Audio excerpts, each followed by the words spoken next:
Welcome to సుజాతాకి cooking channel. ఈరోజు మేము అటుకుల పాయసం ట్రై చేద్దాం అనుకుంటున్నాం. మేము ఎప్పుడు చేయలేదు, కొత్తగా ట్రై చేస్తున్నాము. దీనికి కావాల్సిన పదార్థాలన్నీ నేను చూపిస్తాను. ఫస్ట్ మనం సేమియాలు కొంచెం కొంచెం ఇట్లా లైట్గా బ్రౌన్ కలర్ అయ్యేలా బాగా ఫ్రై చేసుకోవాలి. పాయసం చేసుకోవడానికి కావాల్సిన పదార్థాలు బెల్లము, తర్వాత ఇది జీడిపప్పు, ద్రాక్ష, యాలక్కి. ఇది వచ్చి మేము పాలు వాడాం కాబట్టి ఇది టెంకాయ నీళ్ళు ఇప్పుడే తీసుకొచ్చాను. దీంట్లో టెంకాయ నీళ్ళు ఉన్నాయి, వేసేటప్పుడు చూపిస్తాను. ఇది వచ్చి సబ్బియము, ఇది సేమియాలు వేయించి పెట్టుకున్నాను, ఇది అటుకులు వేయించి. ఇప్పుడు అలాగే కొంచెం ఇవి అటుకులు అనేవి కూడా కొంచెం లైట్గా పచ్చివాసన పోయేదాకా కొంచెం డీప్ ఫ్రై చేసుకోవాలి. జస్ట్ 5 minutes అవుతుంది.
మీకు ఇష్టమైతే పాలు కూడా పోసుకోవచ్చు. మేము పాలు తాగాం కాబట్టి టెంకాయ నీళ్ళు అనేవి పోసుకున్నాను నేను.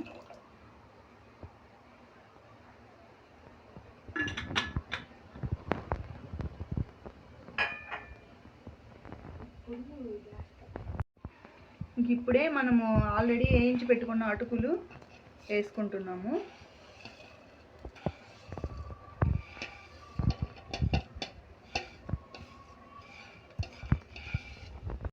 ఇప్పుడు మనం ఆల్రెడీ వేయించి పెట్టుకున్న సేమియాలు అనేవి వేసుకోవాలి.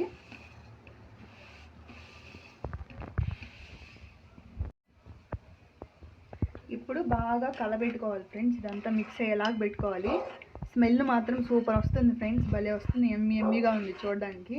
చూడండి, ఖచ్చితంగా మీరు కూడా ట్రై చేయండి, చాలా బాగుంటుంది. హెల్త్కి మంచిది కూడా, వేడికి బాగా పనిచేస్తుంది. ఇది వేడి లాగుతుంది బెల్లంతో చేసుకొని తింటే పాయసం. ఇంకా మనం వేయించి పెట్టుకున్న జీడిపప్పు, యాలక్కి, ఎండు ద్రాక్ష వేసేస్తున్నాను ఫ్రెండ్స్. ఆల్రెడీ నేను కొంచెం వేయించి పెట్టుకున్నాను బాగా నూనెలో. మీకు కావాలంటే నెయ్యితో కూడా వేయించి పెట్టుకోవచ్చు.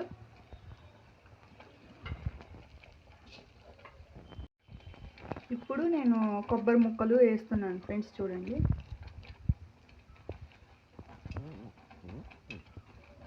చూడండి ఫ్రెండ్స్, బాగా దగ్గరికి వచ్చేసింది, బాగా ఉడుకుతుంది. ఇంకా 10 మినిట్స్లో ఇది అయిపోతుంది, మీకు చూపిస్తాను. స్మెల్ మాత్రం సూపర్ వస్తుంది ఫ్రెండ్స్, బాగుంది. చూశారు కదా ఫ్రెండ్స్, బెల్లం పాయసం బాగా రెడీ అయింది. కంప్లీట్గా చూడండి, వాసన అయితే చాలా బాగా వస్తుంది. మీరు కూడా ఖచ్చితంగా ట్రై చేయండి, చాలా బాగుంటుంది. మీకోసం ఇంకా మంచి మంచి వీడియోస్ మేము చేస్తాము. మా వీడియోని లైక్ చేయండి, షేర్ చేయండి, సబ్స్క్రైబ్ చేయండి ఫ్రెండ్స్. బాయ్.